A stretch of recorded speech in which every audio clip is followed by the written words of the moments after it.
اسلام آباد police line head quarter میں anti narcotics force academy میں اے ایس آئی اور کانسٹیبل کے 2 بنیادی کورسوں کی تربیت کامیابی کے ساتھ مکمل ہونے کے بعد anti narcotics force basic course 4 کی پاسنگ آؤٹ پریڈ کا انعقاد کیا گیا۔ 99 مرد، 8 خواتین، کل 160 ٹرینیز، 8 اے ایس آئی اور 23 اے ایس آئی سمیت 76 کانسٹیبل پاس ہوئے۔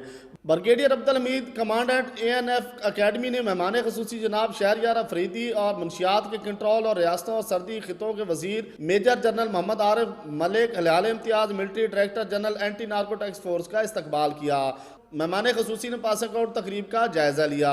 مہمان خصوصی نے تربیت مکمل کرنے والے اہلکاران کو مبارکباد پیش کی اور پیشہ ورانہ زندگی میں کامیابی کی خواہش ظاہر کی۔ مہمان خصوصی نے ملک میں منشیات کی موجودہ صورتحال پر روشنی ڈالی۔ انسداد منشیات میں درپیش اہم چیلنجوں کی طرف توجہ بھی مبذول کرائی۔ اس موقع پر وزیر سیفران شہریار افریدی نے چینل 5 سے خصوصی گفتگو کی اور کشمیر کے حوالے سے کہا، اپنے دل کے اندر یہ درد محسوس کرنا ہے کہ جو وہاں پہ 10,000 بچیوں کی عظمتیں اور عصمتیں لٹائی گئی ہیں، جو ظلم اور بربریت ہے، نہ تعلیم، نہ صحت، نہ کوئی کچھ نام چیز نہیں ہے، ان کو بند کیا گیا زبردستی، اور اوپر سے 370 اور 35A ان سے ان کا حق ہی لے لیا گیا ہے۔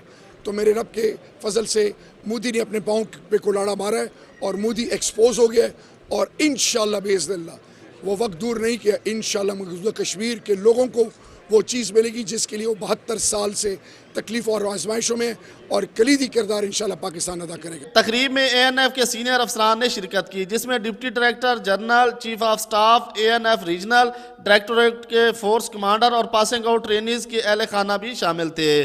کیمرہ مین ملک شاہ زیب کے ساتھ ضمیر حسین ضمیر، چینل 5 اسلام آباد۔